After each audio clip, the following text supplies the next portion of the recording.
Hello students, नमस्कार। Unique classes में आपका स्वागत है। आइए आज हम लोग जानने वाले हैं कि जीरो में किसी संख्या से भागा देंगे तो भागफल कितना आएगा, और जीरो से किसी संख्या में भाग देंगे तो भागफल कितना आएगा, और तीसरा है जीरो में जीरो से भाग देंगे तो भागफल क्या आएगा। ठीक है, सभी को हम बारी बारी से जानेंगे।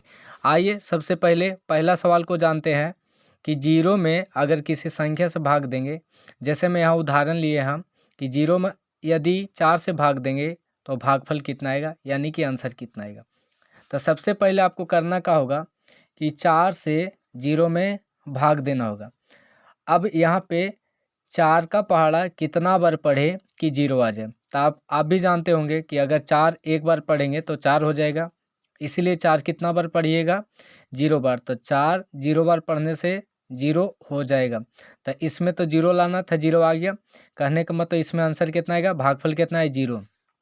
तो आंसर कितना आ जाएगा, 0। ठीक है, चलिए हम लोग पहला को देख लिए। अब आइए दूसरा सवाल की ओर। तो दूसरा सवाल में है 4/0, यानी कि 0 से भाग देना है। अब आपको लाना कितना है, 4।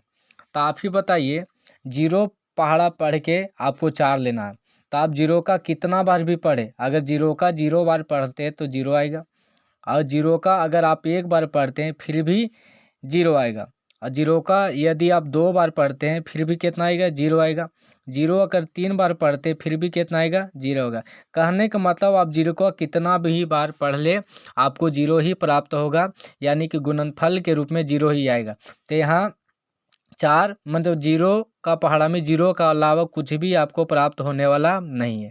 तो 0 का पहाड़ा पढ़ के 4 लेना या 0 को छोड़कर कोई भी अंक या कोई भी संख्या को लाना नामुमकिन है। मत कहने का मतलब है कि आप नहीं ला सकते हैं। तो इसका आंसर हो जाएगा इन्फिनिटिव, मतलब कि अपरिभाषित। कहने का मतलब 0 का पहाड़ा में 4 कभी आएगा नहीं, 0 छोड़कर कोई भी अंक या कोई भी संख्या नहीं आ सकता है। ठीक है, चलिए तो इसका आंसर हो गया कितना, इन्फिनिटिव। अब हम लोग देखने वाले 0 का से 0 में भागा देके। तो आपको तो 0 से 0 में भागा देना है। तो बहुत लोग कहेंगे कि 0 का 0 बार पढ़ लीजिए, 0 आ गया, तब भागफल तो कितना आ जाएगा, 0। ठीक बात है, लेकिन अभी सुनिए पूरा बात।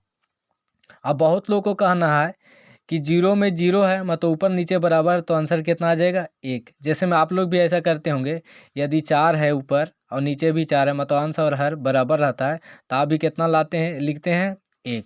लेकिन लिखते नहीं है 4 का, आप एक बार पढ़े हैं तब जाके 4 आया। लेकिन यहाँ पे आप ही बताइए, 0 का एक बार पढ़े हैं तो 0 आया। ठीक है, ये भी करना ठीक है, लेकिन यदि हम 0/0 को अगर हम 2 लिखें तो यह का सही नहीं है, सही है। उसके हिसाब से जो 1 लिखें, काहे कि यदि आप 0 का 2 बार पढ़ते हैं फिर भी कितना आता है, 0 आता है। 0 का यदि 3 बार पढ़ते हैं फिर भी कितना आता है, 0 आता है।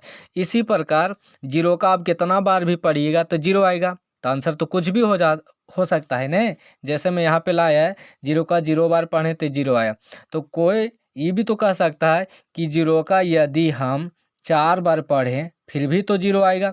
तो इसके हिसाब से आंसर 0 भी हो सकता है, 4 भी हो सकता है, आगे जाके कोई भी संख्या हो सकता है। इसीलिए इसका भी आंसर हो जाएगा इन्फिनिटी, मतलब अपरिभाषित। आप बता नहीं सकते, क्यों नहीं, क्योंकि कुछ भी हो सकता है ना। 1 भी हो सकता है, 0 का एक बार पढ़े 0 आ गया, 2 भी हो सकता है, 3 भी हो सकता है, 4 भी हो सकता है।